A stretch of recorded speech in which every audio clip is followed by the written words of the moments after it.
Hello, everyone. This is Abby from the Tribal Law and Policy Institute. Thank you all for logging on to today's webinar with the Strengthening Tribal Response to Violence Against Native Women initiative. We will begin in a couple of minutes to allow others to finish logging on.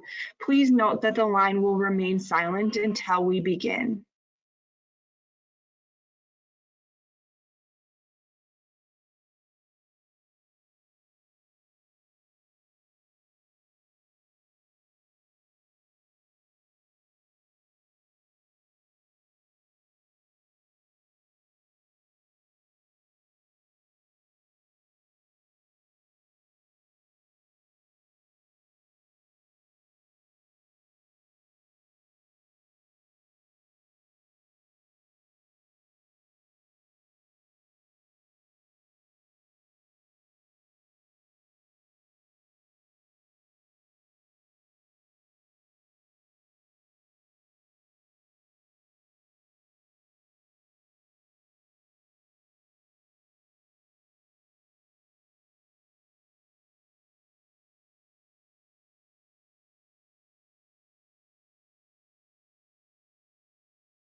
Hello, everyone. Thank you for joining us for today's webinar. This is Abby from the Tribal Law and Policy Institute, and I would just like to go over some quick tips before we begin today's webinar.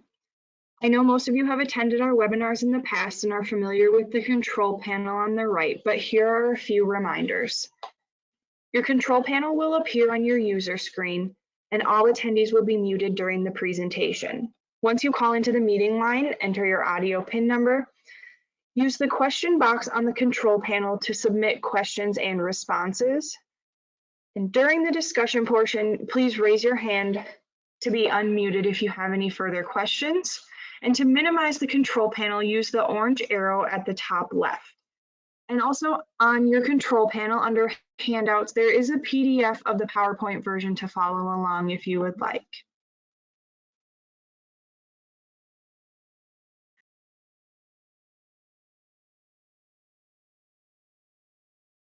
Today's webinar is hosted by the Strengthening Tribal Response to Violence Against Native Women and is focusing on creating safe shelter for Native women and children. And I will turn it over to Lana to begin. Thank you, Abby.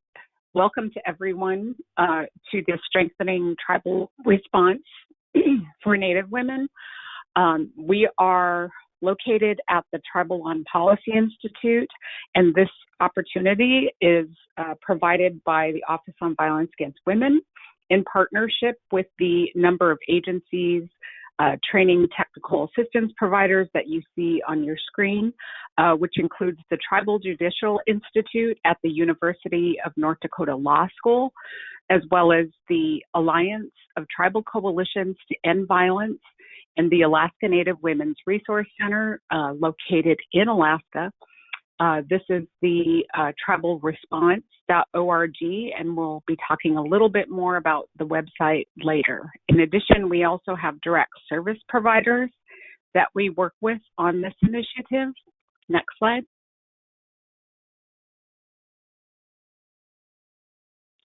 Our direct service providers provide us opportunities to review any of the materials, any of our forms, or anything that we need to be connected to tribal domestic violence shelters, direct service providers, and these are located at the Great Seminole Nation of Oklahoma, the Ammonic Women's Shelter located in Alaska, and the Native Alliance Against Violence, which is located in Oklahoma as well.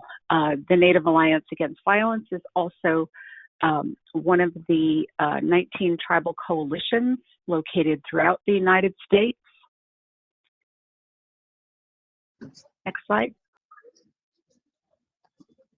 I would like to take this opportunity to turn it over to my colleague, Bonnie Claremont, to talk more about what the initiative is about before we begin our webinar.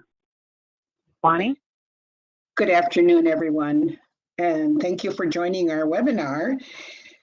We operate and administer the Strengthening Tribal Response on Violence Against Native Women initiative. It's been a project that we've been operating for about 2 years now, and we are coming to the end of our first 2 years. But as part of this, we provide training and technical assistance and develop resources for tribal governments or tribal communities that are not currently receiving Office on Violence Against Women grant funding. And this is to build capacity, build their capacity to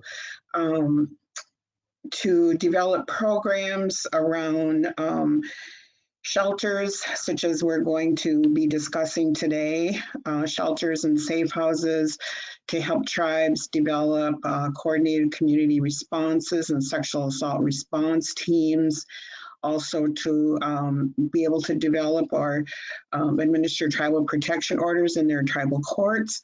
And all of this is really to enhance victim safety and increase and address offender accountability. And we have a lot of resources that are, again, posted on our website, and web address is down below on your screen, and Halana will be talking more about that. Oh, I guess I am. The website is www.tribalresponse.org, and we developed this website really to provide tools, to provide resources to help tribes that, like I said, that aren't receiving Office on Violence Against Women funding. And I think it was very insightful and on the part of OVW to develop this initiative out of their concern for tribes that aren't receiving their funding, which I think is really good.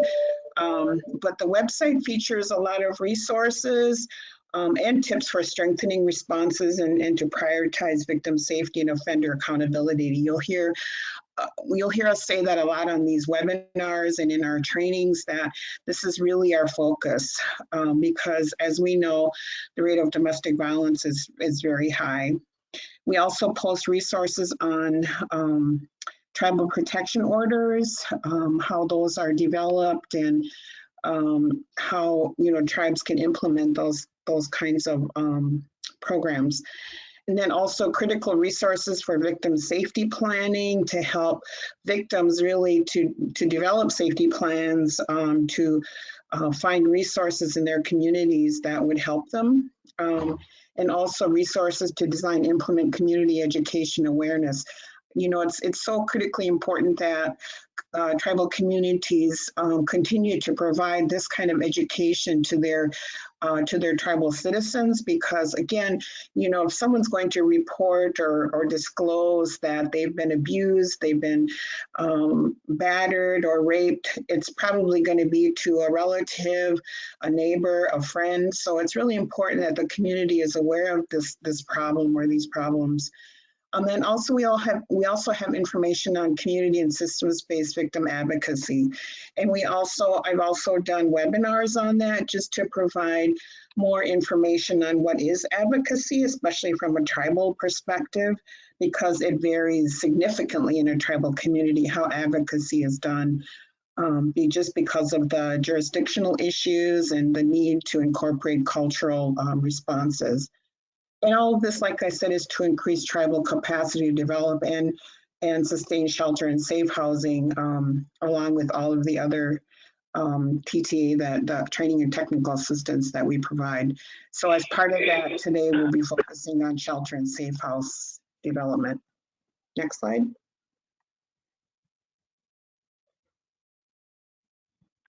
Thank you, Bonnie. So I think as we move through the webinar today, I just wanted to point out that we have very specific, as Bonnie pointed out, very specific pages dedicated to each of the areas that we provide no-cost training and technical assistance for tribes who do not receive OVW or Office on Violence Against Women funding. So this is just an example of the shelter and safe housing.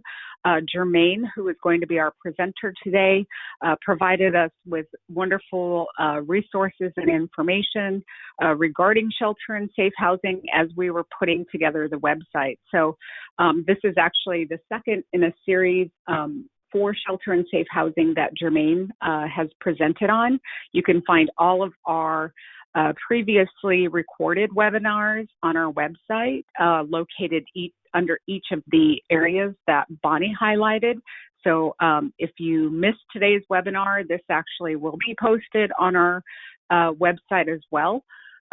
But for today, we wanted to talk more about shelter policies as they pertain to violence against Native women and safe shelter for Native women and children. Oftentimes, we don't have shelter resources readily available in our tribal communities. However, when they are available, we find that they are culturally relevant. There's safety in terms of having other folks around you who understand maybe the isolation of having to leave a reservation or being able to stay on the reservation, but also looking to how do we create those house rules, rights, guidelines, codes of conduct that are not going to be, possibly re-traumatizing victims who may be coming to seek safety at your shelter or safe home. So today we wanted to focus on that general information. Jermaine, who is going to be our presenter today, was the previous executive director for the Strong Hearts Native Women's Coalition, which is one of the 19 tribal coalitions. Currently, she is a special projects director for the Alliance of Tribal Coalitions to End Violence. And she is a tribal citizen of the Rincon Band of Lusino Indians in San Diego County, California. So she can talk a little bit more about her experience as it pertains to today's topic. We're pleased and honored to have her also as one of our partners with the Alliance of Tribal Coalitions to End Violence. So I will turn it over to Jermaine. Hello, everybody. Welcome, and I hope you are having a great day.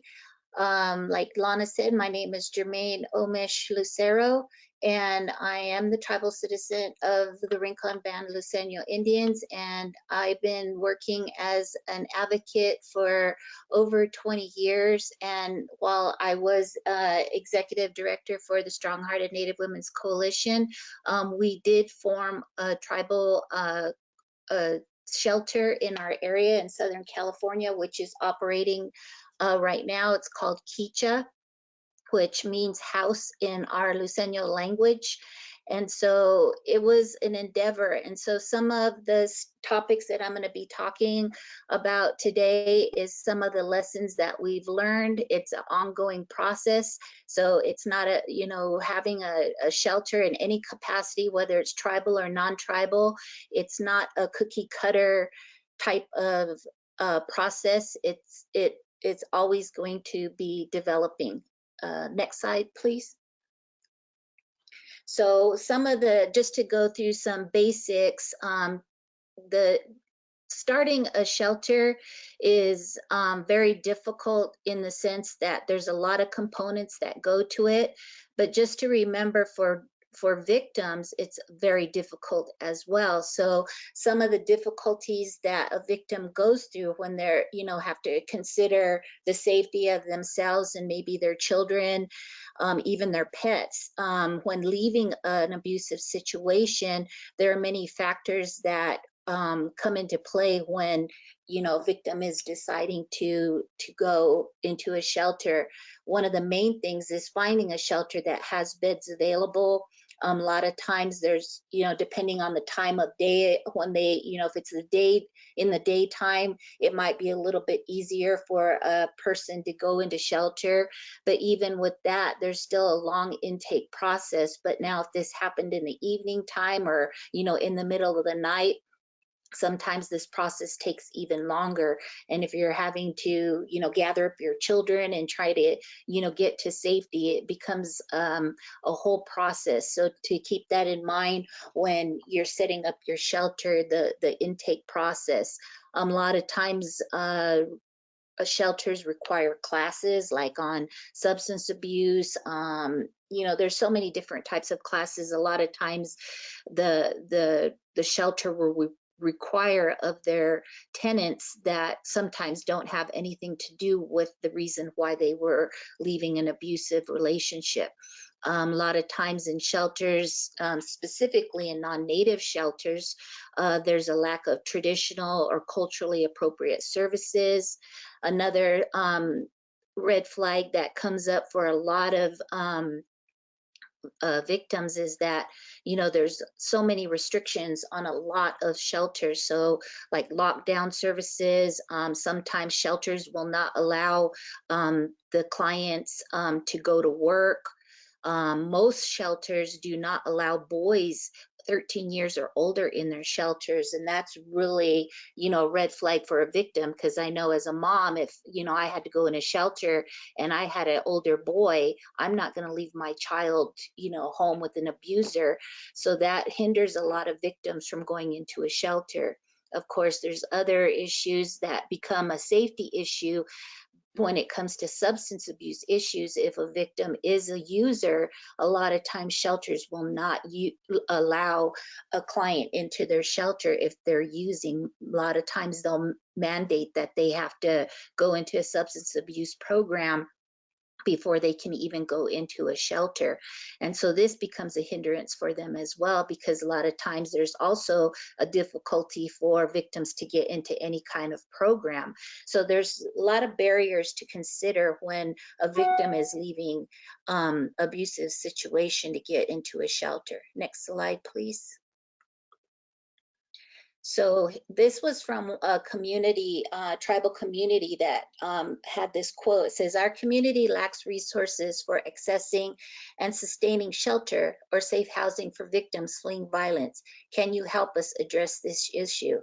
And so through this initiative, this is one of the things that we are helping to give tribes an opportunity to get assistance, especially if they are not getting OVW funding, to be able to help them through like this webinar and Lana will go into it later about, requesting actual, on one-on-one assistance with maybe creating your own shelter in your tribal area. So next slide, please. So some of the main things that we have to consider as a tribe is what are your goals for your shelter? What do you want them to be? So one of the main things is the purpose for your tribal shelter. So coming up with a mission or philosophy that either you want for your tribal program that works with victims, or it might be something that is part of your tribal philosophy, or customs and traditions that is part of what you believe and how you practice, that you want to develop into your tribal shelter. So how does it fit with generally how the development of this shelter fits with the tribe's belief about sacredness of women and the importance of exercising tribal sovereignty to protect women and children? And that should be the core of how you want to build your shelter in protecting the women and children in your community. And this will vary across the board from tribal community to tribal community. In Southern California, where I'm from, in San Diego County, we have 18 tribes in San Diego County, and some of our tribes were right next door to each other, basically, within a few miles driving distance of each other. And even though a lot of us are from the same tribal component as Luiseño people, but each of our tribes are different bands. We all have our own, sovereignty. We have our own traditions and customs based on our location in our reservation. So even when you have that close proximity of tribal communities in your area, are you going to tailor your shelter to just your tribe, or are you going to have it open for other tribal communities in your area? So those are other things to consider. How are you going to implement? And then if you have different types of tribes in that same area, how are you going to incorporate the various types of traditional customs and maybe practices, in their tribal customs that will incorporate and make it whole for everybody. So those are things to also consider. What types of forms may be needed, such as a contact sheet, release of information, victims' rights, resources, a resident's handbook. These are some of the things to consider when you're starting the process of enacting your shelter. So another thing to consider is the use of your own tribal language to describe or assign tasks for what you're going to have happening in your shelter. So that is a really important thing to consider when you're building your shelter, is the use of your tribal language, your tribal customs and traditions, because each tribe, that is their intellectual property of the tribe. And so when you're describing something that you want to implement in the shelter, if you're using your language to talk about it. Other than a basic description, that's all you need, because it's your tribal property of, tribal intellectual property. And so it becomes, more holistic to who you are as a tribal people in how you want to incorporate those languages, because in our native languages, a lot of times it doesn't translate into English, but we know what it means. And so when you're talking as a tribal custom and tradition, it's very important to use that language to help do the process of how you're going to make things happen from the first time that victim steps into the shelter. So from that intake process all the way to when they're exiting an ongoing support system. When you use your tribal customs, traditions, languages as part of the whole process, it really tailors to what you want it to be, to help your own people to survive, to thrive, and to go on and to, be healthy tribal people in our community. Next slide, please. So when we're talking about, another thing is to always remember too, is that every shelter is unique, and therefore the policies established for each shelter will vary.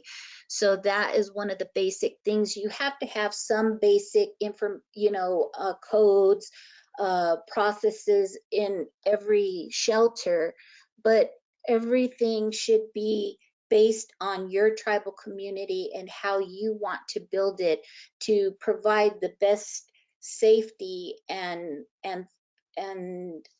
let's see how to put it, well, for your people to thrive.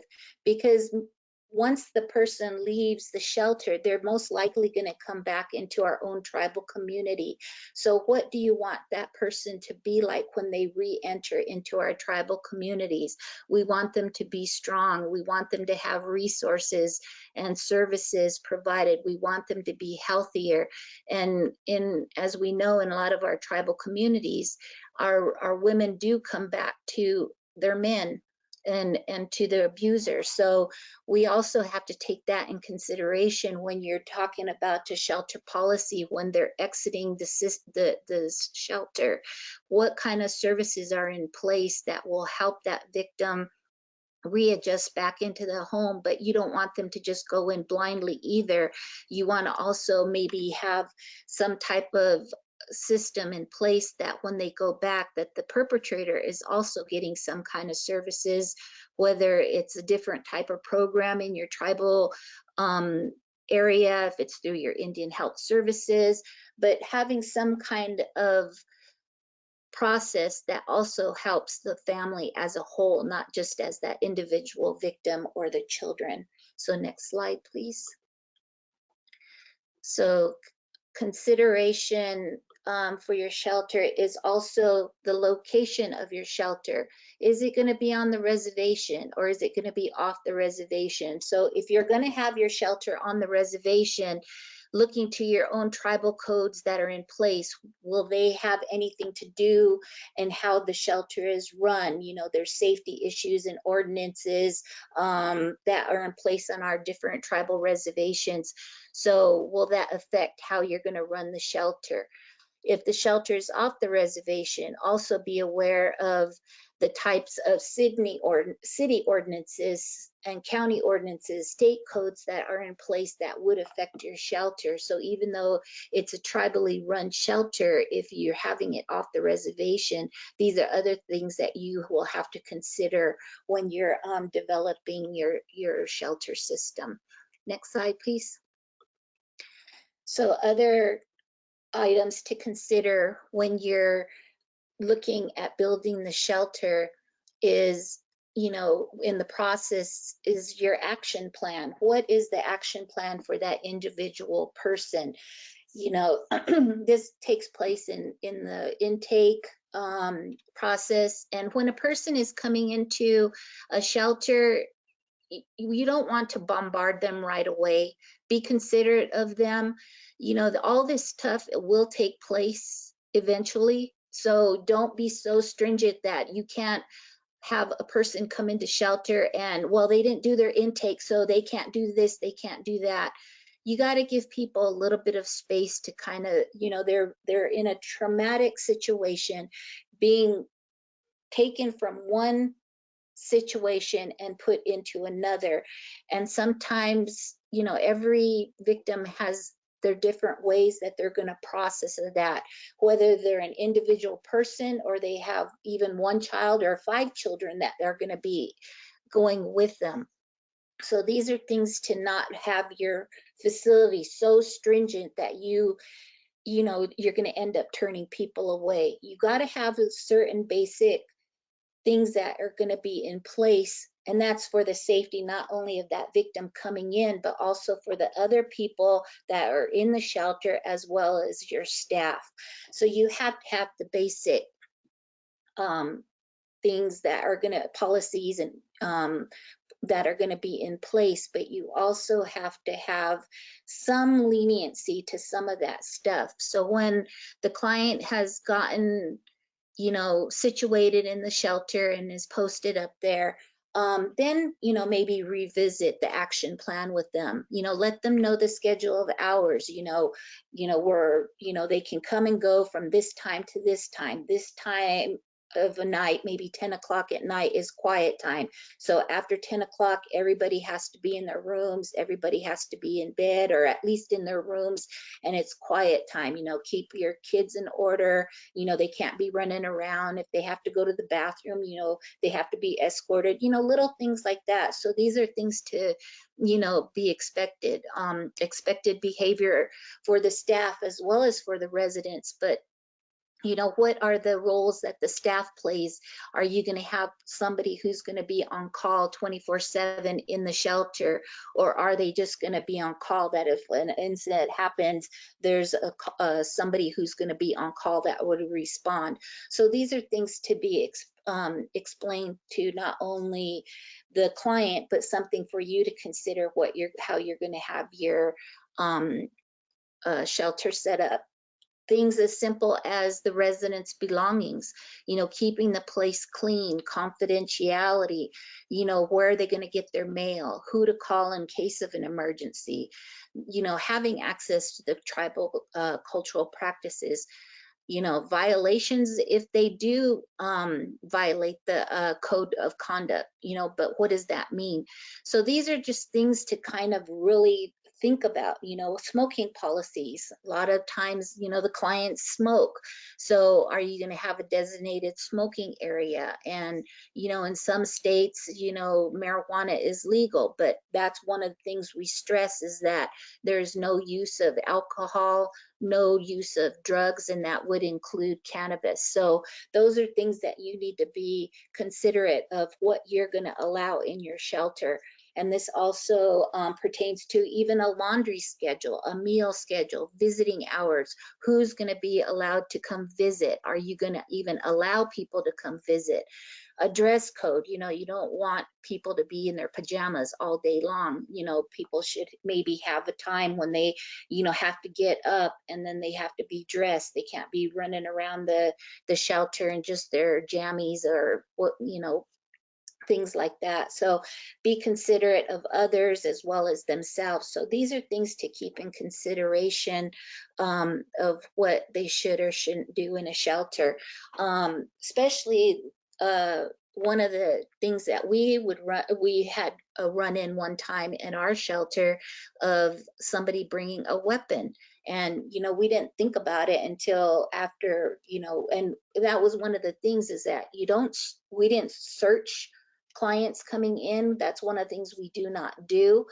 But when we were cleaning up after a person had left, we ended up finding a weapon in the room. They had a knife in there. And so those are things to consider. It's like, what kind of knives are you going to keep in the kitchen?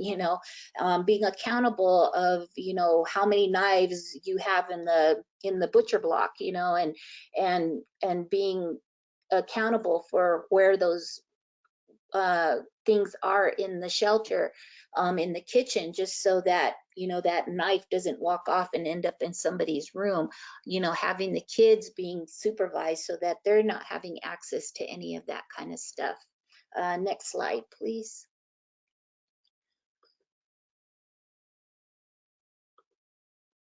So another thing to consider is phases. So when you're setting up your shelter system, um, you know, kind of thinking of it in phases, because everybody's going to have to go through this whole thing, because you're going to have different, depending on how big your shelter is, you will have people in your shelter in different phases of healing and where they're at in their process. So phase one would be like your new resident orientation.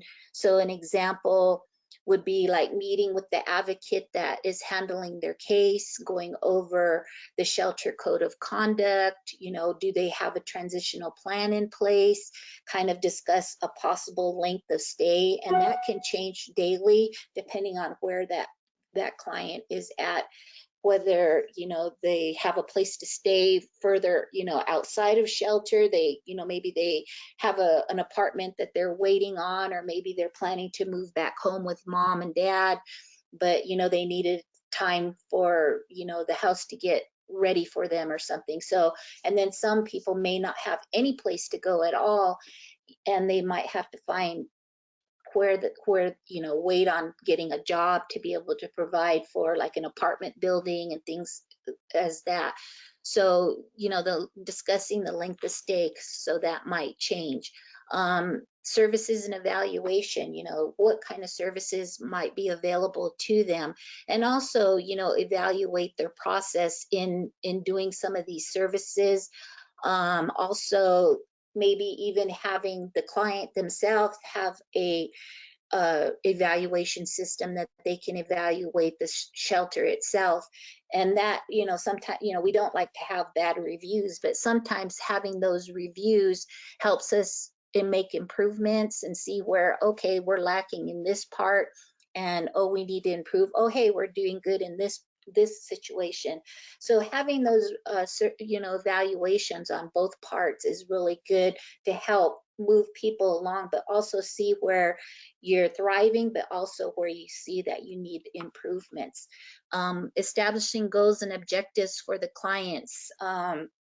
A lot of times maybe a mother has had her children taken away from her, and so now one of her goals is to get her kids back. So evaluating those goals and objectives with that client, and working with the advocate to help them achieve those goals and objectives. Setting up chores schedule, job opportunities, attending in-house group meetings and services. What does that mean? Maybe some of these would be incorporating some of your customs and traditions into what that means as a house group. Is it just going to be like everybody's sitting around talking about their problems, or is it going to be set up like an AA meeting or an NA meeting? So these are different things that you would have to look at in setting up your shelter. What kind of services do you want to help provide, and working with other service providers in your tribal community or in your area that could help with some of these services.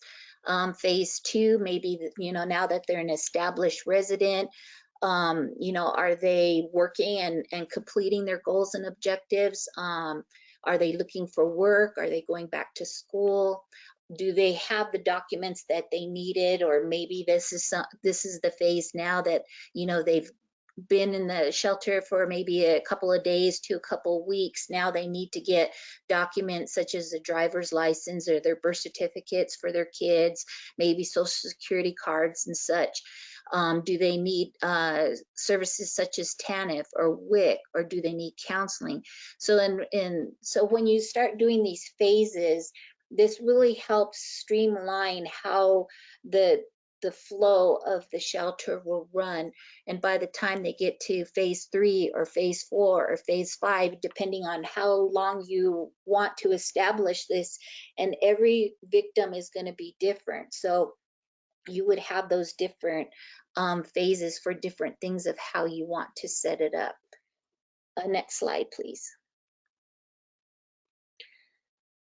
So when we're talking about the general recommendations regarding shelter policy, so like I mentioned before, having a basic guidelines or policies, rules, whatever you want to call it, it should be positive and reflect your agency's mission and values. So that, like I said, that's very important.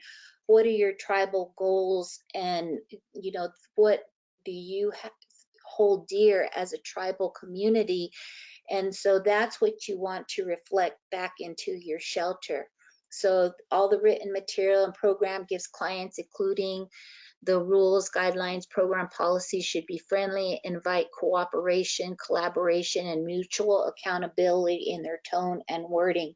So that's really important, because you want people to be able to feel included, that they, maybe that it could be one of those meetings when you're talking about meeting with people and everybody in the shelter, is having that as part of the ongoing meeting, maybe weekly, is talking about, the rules and the guidelines, and because it's going to change, and with the dynamic of every person that comes and goes in a shelter, that is going to be a constant change. And so every week is a good time to kind of revisit the rules and guidelines, in a sense that, okay, well, every time a person comes in, that might change a little bit, because everybody has their own distinct personalities. So how does that reflect what you, in the overall concept of what you want your shelter to run like? Next slide, please. So the guidelines and policies should make a clear distinction between behaviors that facilitate communal living and behaviors, and those that threaten a resident's ability to stay at the shelter. So whether or not someone cleans the kitchen on time is not a threat to safety or harmonious communal living on the same level as whether or not they bring a gun into the building.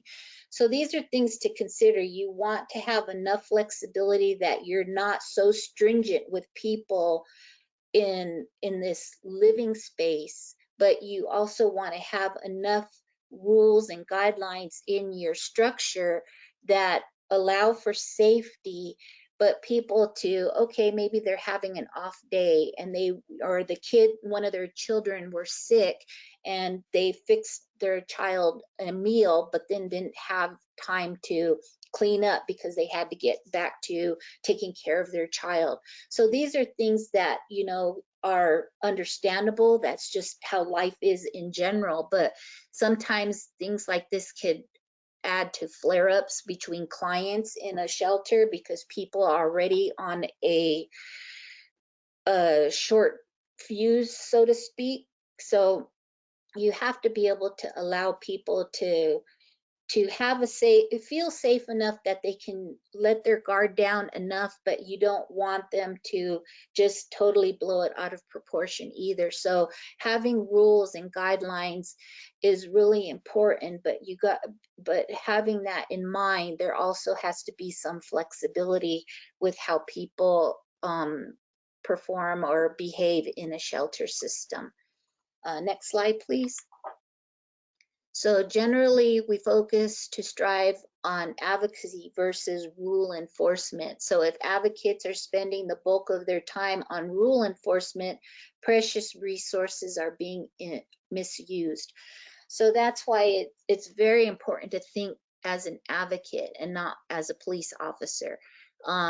We want the morale to always be up. It's going to be a stressful situation, because depending on where they're at in their process, the type of violence they may have been subjected to, and also it also involves the years that they may have been involved in an abusive relationship. So a victim coming into the shelter who this is the first time that they've been abused, and finally said, I'm not going to take this, I'm going into shelter, and they're going to be in a whole different mindset than another person who might be in the shelter who has suffered years of abuse. And so having that in mind of, the advocacy versus a rule enforcement is very important. So you don't want to have, you know, that you're not there to be a police, but you also want to make sure that they have enough structure that it's going to be safe for everybody. And if somebody does violate a rule, that there is a clear, especially if it's a clear danger to others, then then that's when you have to revisit, okay, is this something that we need to make sure that this person needs to leave the shelter because now they are a risk to other people in the shelter. So having these policies and rules and guidelines, and that each person knows when they come into the shelter, and that's part of the intake, that they are aware of all these rules and what could happen if they violate it. Next slide, please. So controlling the environment, not the residents. So create a physical environment that supports following the rules. If residents repeatedly have difficulty with a particular rule over time, ask yourself, is it possible that the physical fix could alleviate the problem? So for example, instead of emphasizing no stealing, instead provide residents a safe place to lock up their valuables. If residents are required to keep children in sight, ensure that a safe play area is visible so they can watch their children. Or if residents have difficulty keeping their rooms clean, is it because they don't have enough closet and shelf space to organize belongings? How can neat storage be facilitated? So these are some of the things that we're talking about, is that you don't want to have so much control, but you still want to leave it up to the residents to be able to be actively involved in the shelter in taking care of themselves. But a lot of times you have to realize that this might be the first time that they have the freedom to be able to have a messy house, or to do this or to do that. So you have to review every person as an individual. And so whatever is going on, examine that person for the actions that they're doing. Try to come up with alternative solutions to what might be the problem. Keeping, looking outside the box, but also how is that reflecting onto other residents in the place? So, does it show that you're giving special favors to this one particular resident or family versus another? So you have to look at the big picture as well and see what things can be done to help facilitate better organization and alleviating those problems that could arise. Next slide, please. So model rights and responsibilities. So every person has the right to be respected, to be heard, to have self-determination of how they want their life to proceed in this process. So there's a lot of things to keep in consideration when you're in the shelter, not only just the safety, but how to, a daily, you're in a house with strangers, and, there might be a bunch of kids that are running around in various ages, from infants to school-aged children, and it might, and having that space for kids to come home, do their schoolwork, to be able to have playtime, to have parents to have some downtime as well, to be able to kind of reflect where they need to go, what are some of the things that they need to work on.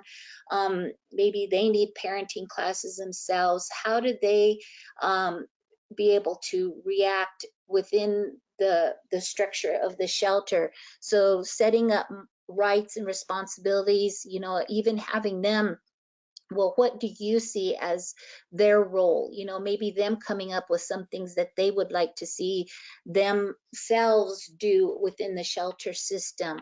Talking with everybody and having those different roles and responsibilities that they can come up with helps them in a way see where they could be, how they could see their homestead be when they leave the shelter, things that they can learn from each other in a positive way and in a structured way, because sometimes a lot of these victims, they have never had that before. They've been under the thumb of their abuser to be a certain way, act a certain way, and this is maybe their first time, them and their children, to be able to have the freedom to kind of make their own choices of what they want their household to be. So how in this time is a very important time to help structure, not to say, okay, you have to live this way, this is how you have to raise your children, this is how you have to take care of yourself and your children, but give them ideas and help them come up with what they think that should look like for themselves. Next slide. The shelter program may ask a resident to leave if any of the following occurs. So violence or threats of violence towards staff or other residences, bringing alcohol or illegal drugs into the shelter, breaking a resident's confidentiality, bringing your abuser to the shelter.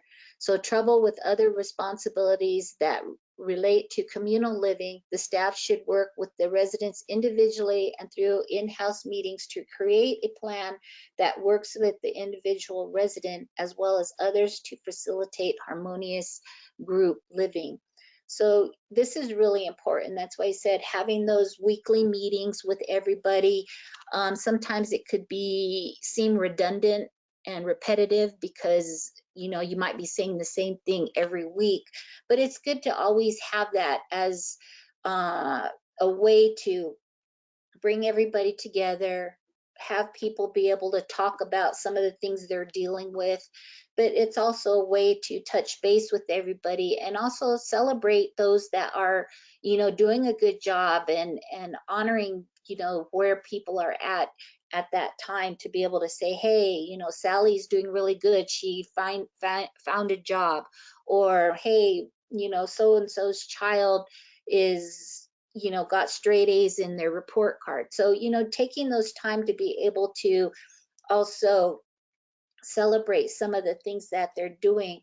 But there's going to be those times when you're going to have where people have really totally violated some of the safety rules, like bringing alcohol or drugs into the shelter, or bringing their abuser to the shelter. Fights between a resident and the staff, or residents fighting with each other. So these, there's a lot of personalities that are coming to this that have so many different facets to what they've gone through as a victim. And so that's going to sometimes play out in the shelter. So having sitting down with those individuals and really reviewing, do we really need to have this person leave the shelter? And you might have to do that. So having things in place, but also working with your community and what other service providers are available. So if you have to remove a person from your shelter, is there a non-native shelter close by that you can transfer them to? Or is there other programs in the vicinity of your reservation that they could leave? Maybe a sister or a brother or a mother or father or a cousin might be able to take that person into their home and have them leave the shelter. So there's things to look at when you're dealing with this type of situation. And sometimes, unfortunately, it calls for law enforcement, whether it's tribal law enforcement or your city or county police or sheriff's department, depending on if you're a PL 280 or non-PL 280 tribe, that may have to be called, and the person may have to be arrested. So we hope that doesn't happen, but that's just some of the things that can happen in a shelter settings. Next slide, please. So to always remember, next slide. Yeah, to always remember that recovery does take time. It's, just because a person has left an abusive relationship doesn't mean that, now they're in the shelter and everything's going to be good and fine and they're going to move on and everything's going to be, roses. It's not. Survivors of violence usually recover in stages. They may go through the stages in any order and may repeat stages before transformation is complete. These issues may follow them as they work through being in a shelter. So a lot of times they have anger, fear, sadness, denial, they're working through their fears, they have growth, and then they might go back to denial, or they might have some more growth and then go come up with some anger issues, fear and sadness again. So as when you're developing a shelter, the need to create an environment of a community of women helping one another, respecting one another is very important. To remember that each person comes in with their own stories, their own lifestyles, histories, and have their own way of healing, regaining their sense of personal empowerment, and that we must all respect the differences and even embrace them. So that's really important when you're developing your shelter, is to always keep that as your core, that we want to be helpful, and usually as a community of women we need to be able to empower each other and to help each other and look out for each other. But we all have our own stories that we have to live through, and like I said, every person is different and they all have their own thing. But they might be fine one day and something could trigger them, and there's fear or anger or sadness that might come back into play.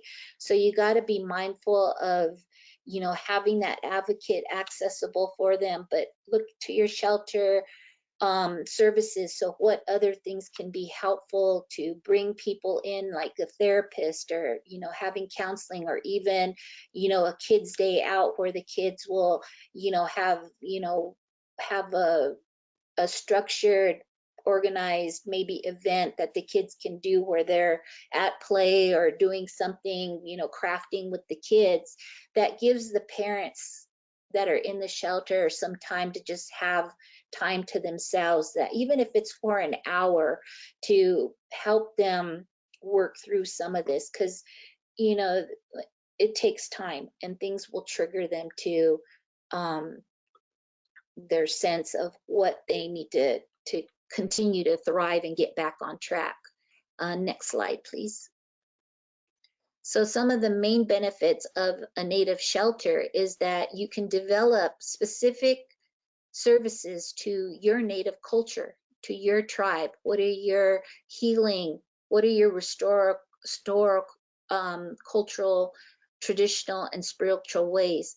What are your life skills that you can implement that are part of your tribal community that you can help, teach, making ribbon skirts, making prayer bundles, braiding sweetgrass. There's so many different things that every tribe has that can help empower some of those traditional spiritual ways that also help with the healing of our people, looking back into our customs and traditions and taking back our power as Native people in establishing that sense of protection, safety, teach them to help live their lives on their own, because that's the whole benefit of a shelter, is giving them a break from the abuse that they've been through. But also you're teaching them how to live on their own, because they're not going to stay in the shelter forever.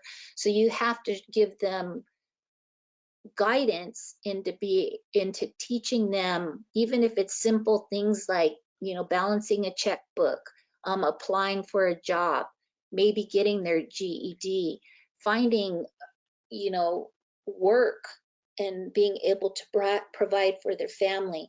So just simple things that a lot of times we take for granted, in a lot of the lives of these women and men, and well, most of our shelters are for women, but there are some men shelters. So that's another thing to consider. Who do you want to have your shelter open? You might be able to have multiple locations where you could have shelter for single women on their own, maybe another shelter just for women and children, and maybe another shelter for men.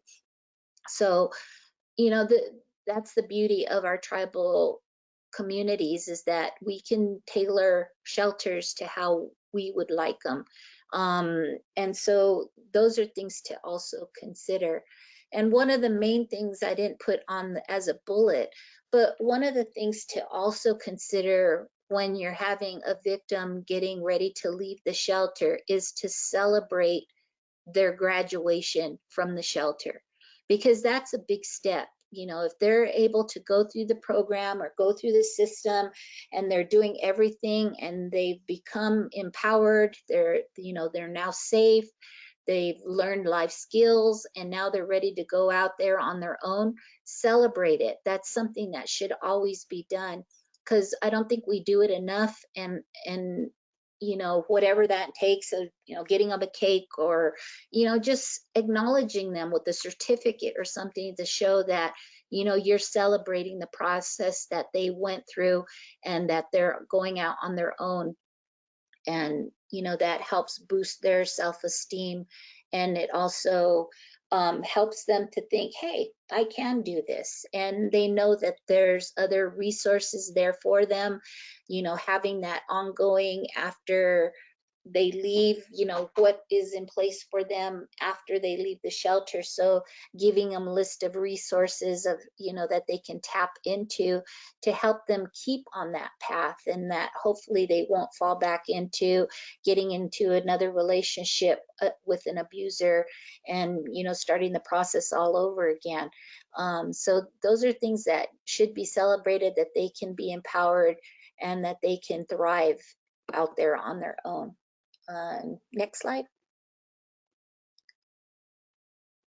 Here's a list that you can, where I got a lot of the information from. So some of it is in the PowerPoint and a lot of it is just general information. So this is to help with you if you're deciding in your tribal community that you want to start a shelter. These are some things to think about, look through. Like I said, everything is, you know, you can develop how you want. There's no cookie cutter way. There's going to be some basic foundation things that need to be considered in every shelter, but beyond that, based on your tribal community, it should be however that you would like to see the safety of your people built into the shelter. So I think that's it. Next slide.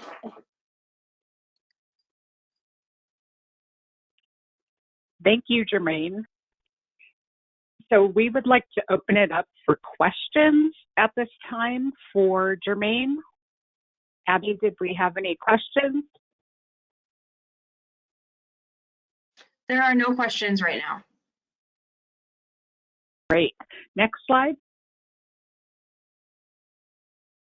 If you do have any questions pertaining to today's webinar or want to request training and technical assistance, again, this is no-cost training and technical assistance on shelter, sustaining shelter, on the topic that you heard today on today's webinar, or any other area such as the legal protection orders as they tribal protection orders, as well as the coordinated community response.